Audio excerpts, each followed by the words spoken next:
بسم اللہ الرحمن الرحیم۔ حاضرین جمعہ،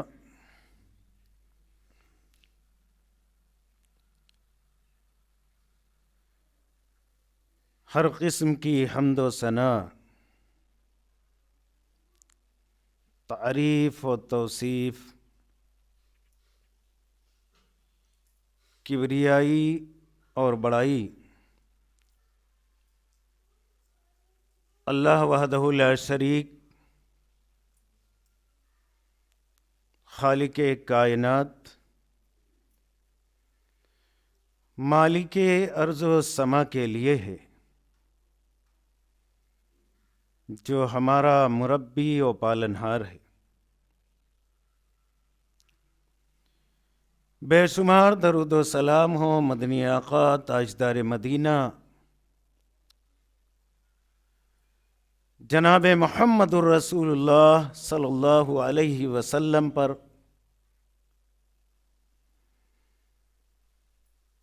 جنہیں اللہ رب العالمین نے امام کائنات بنا کر اس دنیا میں بھیجا۔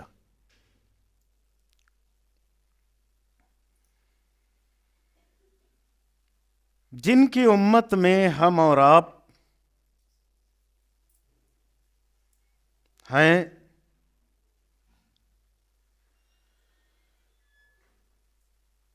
ابھی آیت کریمہ سورہ منافقون کی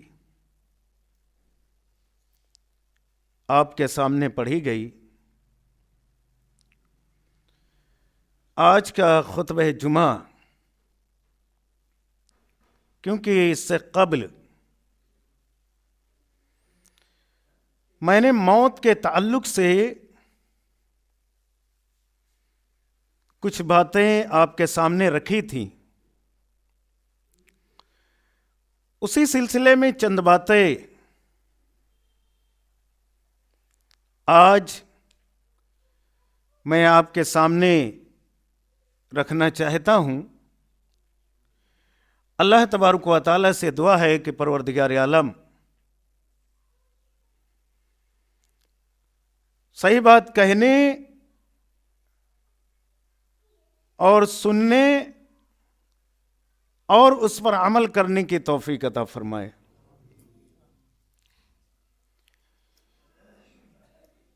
یا ایھا الذین آمنوا لا تلہکم اموالکم ولا اولادکم۔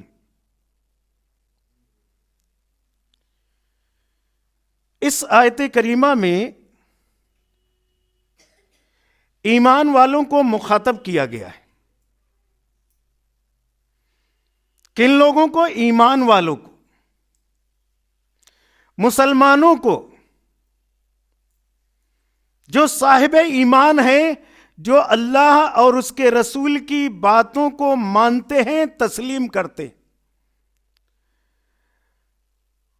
اور آخری نبی جناب محمد الرسول اللہ صلی اللہ علیہ وسلم کی ہر کہی ہوئی بات پر یقین رکھتے ہیں۔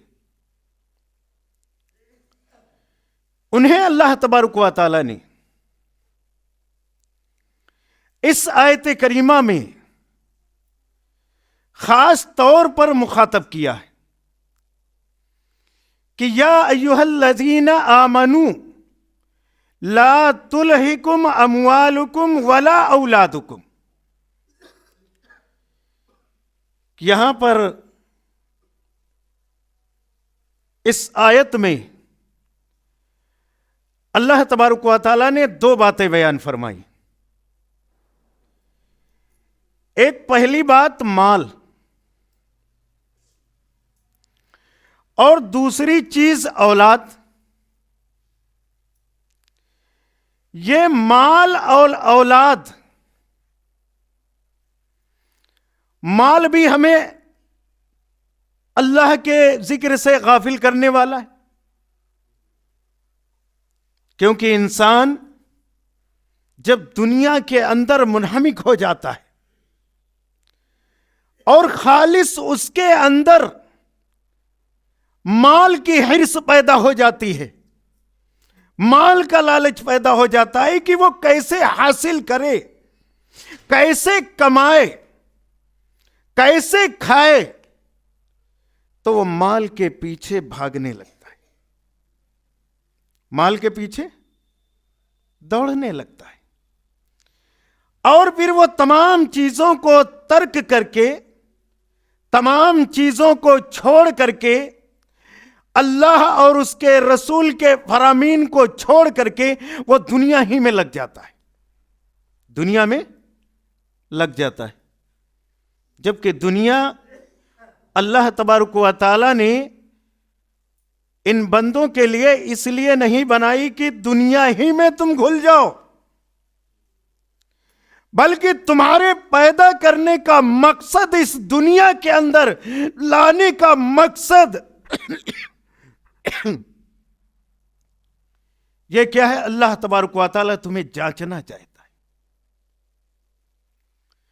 اسی لیے اللہ تعالیٰ نے دنیا میں اختیار دیا، وہ چاہتا جبر کر سکتا تھا اپنے بندوں پر، مجال نہیں تھی کہ اس کے حکم کی سرتابی کر سکے، نافرمانی کر سکے، ایک قدم بھی چل سکے، ایک لمحہ بھی بھٹک سکے، اگر اللہ چاہ لیتا، لیکن نہیں، اللہ تعالیٰ نے مہلت دی، اس بندے کو آزاد کر دو، یہ آزادی کے ساتھ اللہ کی عبادت کرے، اور جب آزادی کے ساتھ اللہ کی عبادت کرے گا تبھی تو اللہ جانے گا کہ میرا کون سا بندہ ہے جو میری طرف رجوع ہوتا ہے، میری طرف لوٹتا ہے، میری طرف آتا ہے، میری طرف پلٹتا ہے، مجھ سے لگاؤ رکھتا ہے، مجھ سے تعلق رکھتا ہے، مجھ سے اپنے وہ تمام حقوق بارگاہ یزدی میں رکھتا ہے۔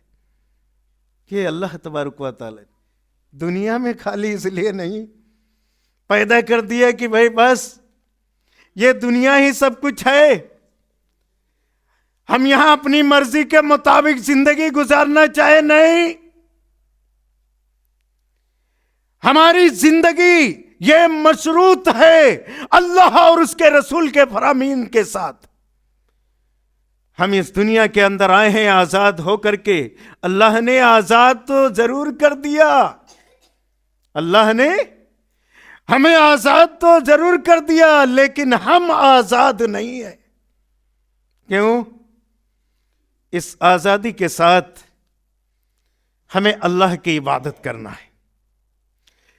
ہم نے جو آدم علیہ السلام کی پشتوں سے نکل کر کے اس کی ربوبیت کا اقرار کیا تھا، جب اللہ نے سوال کیا تھا الست بربکم، کہ تمہارا رب کون ہے، تب پوری ذریت نے اللہ اقرار کیا تھا کہ اللہ تو ہی ہمارا رب ہے، تیرے سوا کوئی ہمارا رب نہیں۔ تو کیا ہے؟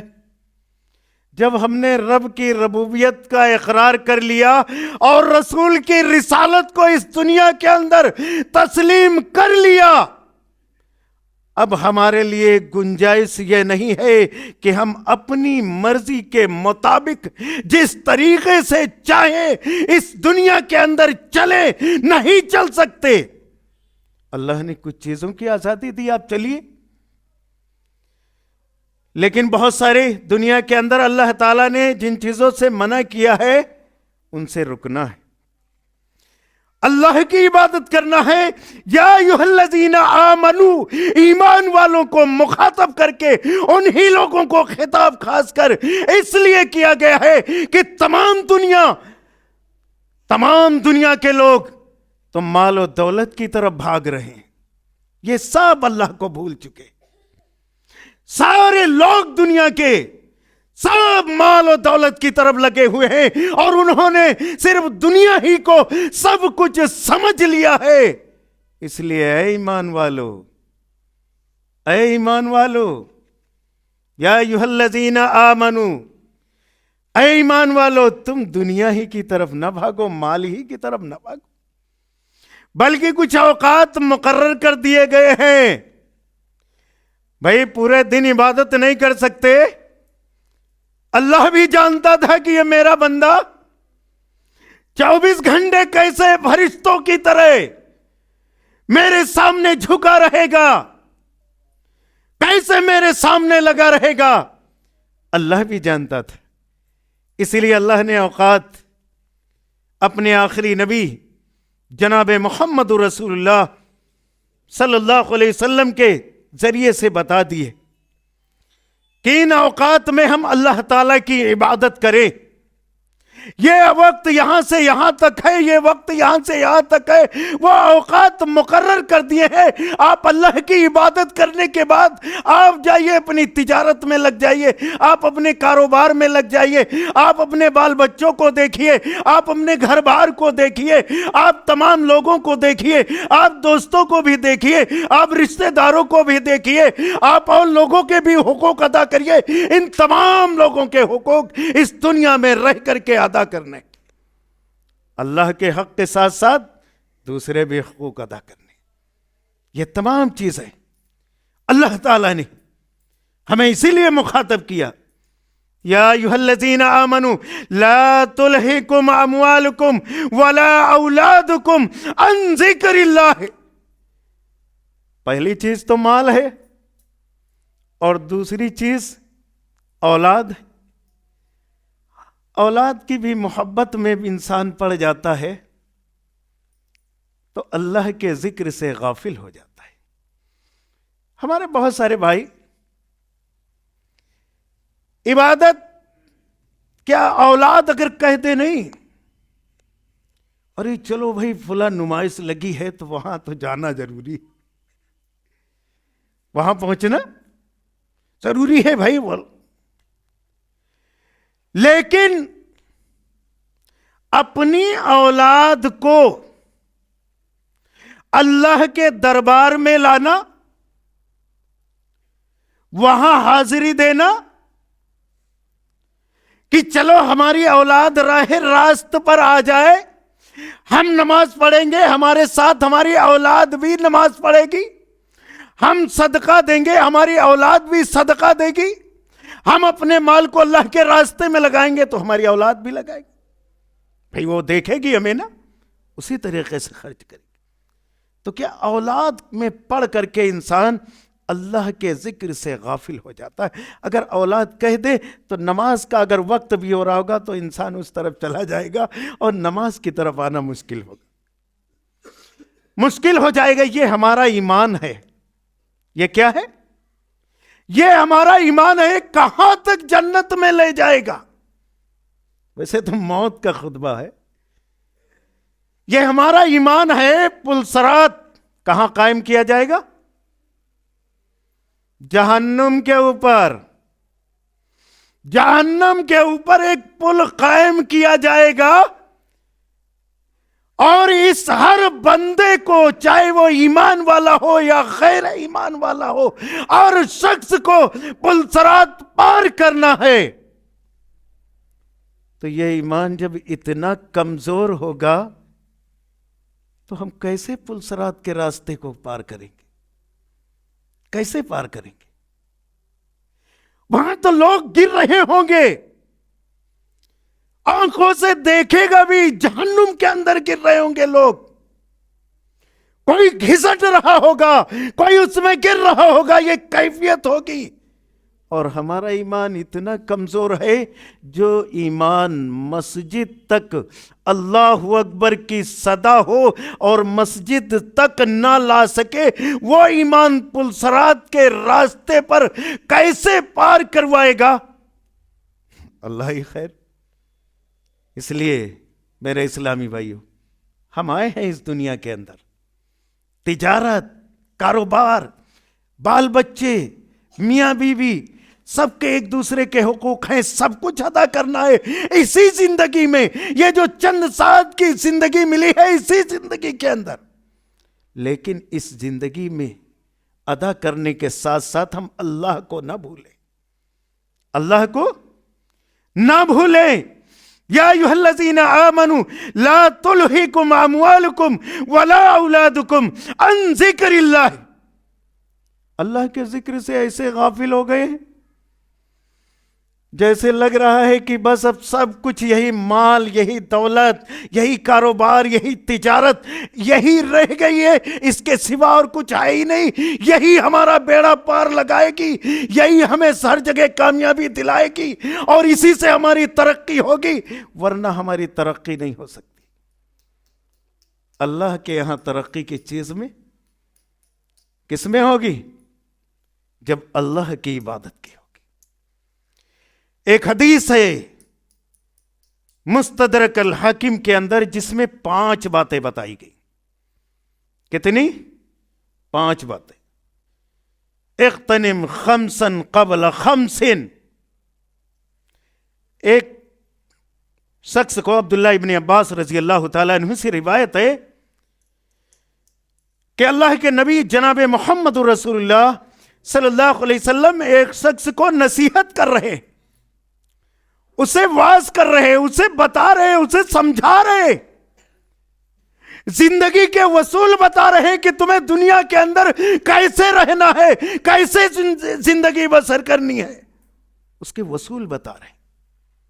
آپ نے 5 طریقے بتائے۔ وہ 5 طریقے کون؟ شبابک قبل حرمک، یہ جوانی بھائی بچپنا تھا، آج اس عالم میں پہنچے اور کل کہاں پہنچیں گے؟ کل کہاں پہنچیں گے؟ اس عالم میں آج بہت سارے ہمارے بوڑھے بھائی ہیں، اگر ان سے کہہ دو نماز پڑھنے کے لیے، مولانا صاحب کیا بتائے ٹھنڈی بہت ہو رہی ہے اور اٹھنا بہت مشکل کام ہے اور طبیعت بھی ٹھیک نہیں رہ رہی ہے، پھر کیسے یہاں تک پہنچے؟ ہاں بہت سارے، ارے بھائی ٹھنڈی میں نہیں پڑھ پاؤ گے، گرمی میں بھی نہیں پڑھ پاؤ گے، گرمی کی وجہ سے کہو گے میری نیند ہی نہیں پوری ہو رہی، بارش میں بارش ہوگی، بارش کی وجہ سے نہیں آ پاؤ گے، کیا کریں بارش ہو رہی تھی، آخر کس موسم میں نماز پڑھو گے؟